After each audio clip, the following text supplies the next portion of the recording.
Di jantung daratan Tiongkok, terbentang megah sebuah barisan pegunungan raksasa bernama Qinling. Lekukannya yang membentang sepanjang 1.600 km, ibarat naga raksasa yang tertidur, membelah wilayah Tiongkok menjadi dua bagian yang kontras. Di utara terhampar dataran Guanzhong yang luas dan subur, di selatan bergelombang cekungan Hanzhong yang berliku. Selama berpuluh-puluh tahun, naga ini menjadi penghalang alami yang memisahkan utara dan selatan, membuat perjalanan antara dua wilayah menjadi kesulitan yang melelahkan. Sebelum terobosan besar, satu-satunya cara melintasi pegunungan ini adalah melalui jalanan tua yang meliuk-liuk di lereng-lereng gunung. Meskipun jaraknya hanya 80 km, perjalanan memakan waktu berjam-jam, menghambat laju ekonomi dan interaksi sosial. Dengan pesatnya perkembangan pariwisata, arus lalu lintas semakin padat.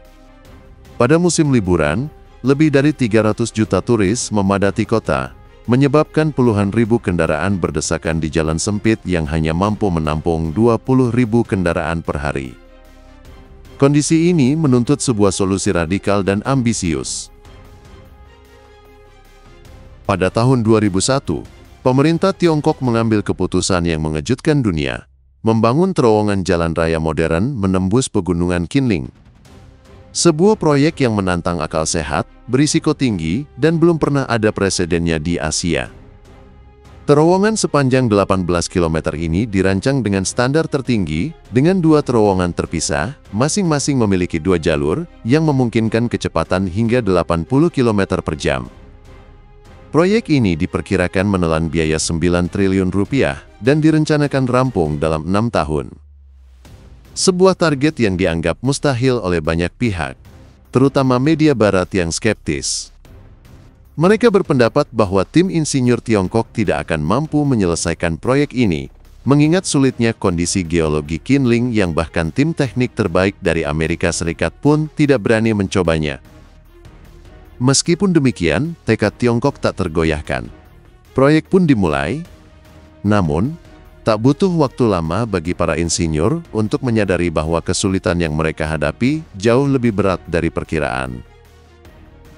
Pembangunan terowongan di Qinling ibarat menembus lorong yang penuh jebakan. Secara teknis, area pembangunan terowongan harus menghindari zona geologi seperti patahan, batuan rapuh, dan area dengan banyak air tanah. Sayangnya, pegunungan Qinling justru menggabungkan semua faktor berbahaya ini. Salah satu kendala terbesar adalah semburan air tanah. Di beberapa titik, ribuan meter kubik air dapat menyembur setiap jam, cukup untuk menenggelamkan seluruh lokasi konstruksi dalam hitungan menit. Untuk mengatasinya, tim Tiongkok mengumpulkan para ahli terowongan terbaik, baik dari dalam maupun luar negeri. Mereka melakukan survei mendalam, uji coba simulasi, dan menggunakan teknologi canggih seperti simulasi numerik dan jaringan saraf tiruan untuk memprediksi dan mengendalikan resiko semburan air. Tantangan selanjutnya adalah semburan batuan atau rock burst. Pegunungan Qinling merupakan pertemuan lempeng Tiongkok Utara dan Selatan, menghasilkan tekanan geologi yang luar biasa. Ketika terowongan digali, tekanan di sekitarnya naik drastis 3 hingga 4 kali lipat. Ini membuat batuan dapat meledak secara tiba-tiba dengan kekuatan destruktif, melukai pekerja dan merusak peralatan. Berdasarkan statistik, terjadi 721 kali rock burst selama penggalian, mencakup 77% dari total panjang terowongan. Untuk melindungi para pekerja, insinyur Tiongkok melakukan langkah-langkah luar biasa. Di area berisiko tinggi, mereka mengenakan rompi anti peluru dan helm. Rangka baja berbentuk jembatan dibangun untuk memperkuat dinding terowongan, dan jaring pelindung sementara dipasang untuk menahan batuan yang terlontar. Tidak hanya itu, para ilmuwan Tiongkok juga mengembangkan material baru, sebuah batang jangkar dengan rasio negatif yang dapat memberikan dukungan kompensasi dan mengurangi kerusakan dalam waktu singkat, memberikan detik-detik berbahaya untuk penyelamatan. Tingkat kekerasan batuan di Qinling juga menjadi kendala mematikan. Granit yang ditemukan di sana memiliki kekerasan mencapai 316 megapascal, salah satu yang tertinggi di dunia. Ditambah lagi, 96% batuan tersebut adalah kuarsa, mineral yang sangat sulit diproses. Peralatan penggalian konvensional nyaris tak berdaya, efisiensinya menurun hingga lebih dari 50%, dan perkakas seharga ribuan dolar habis dalam setiap 100 meter penggalian. Menghadapi hal ini, Tiongkok yang dikenal sebagai manusia infrastruktur, kembali menunjukkan keunggulannya. Mereka menciptakan peralatan super berat, sebuah mesin bor terowongan batuan keras TBM yang dirancang khusus untuk menghadapi granit Kinling.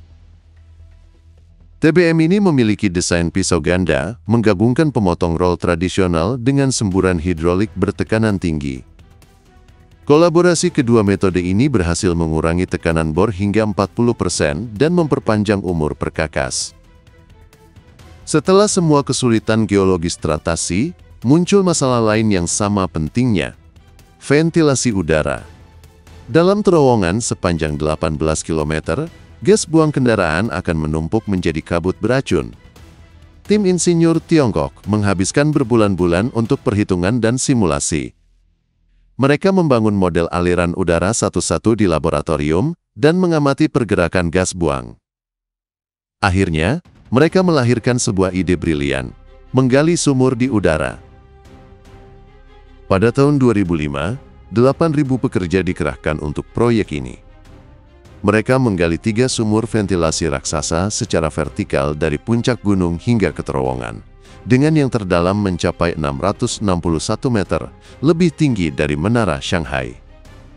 Di atas sumur-sumur ini, dipasang peralatan pertukaran udara yang bekerja tanpa henti, menyedot gas buang dan menyemburkan udara segar ke dalam terowongan, menjaga udara tetap bersih bagi para pengendara. Akhirnya, setelah 6 tahun kerja keras, terowongan Jalan Raya Kinling diresmikan pada Januari tahun 2007. Keberhasilan ini tidak hanya memecahkan rekor waktu pembangunan, tetapi juga secara fundamental mengubah cara pandang dunia terhadap kemampuan infrastruktur Tiongkok. Hambatan alami yang dulunya membutuhkan waktu lebih dari 2 jam untuk dilewati, kini dapat ditembus hanya dalam waktu kurang dari 30 menit. Kisah terowongan Kinling menjadi bukti nyata bahwa keberanian, inovasi, dan tekad yang kuat dapat menaklukkan kesulitan alam yang paling ekstrim sekalipun.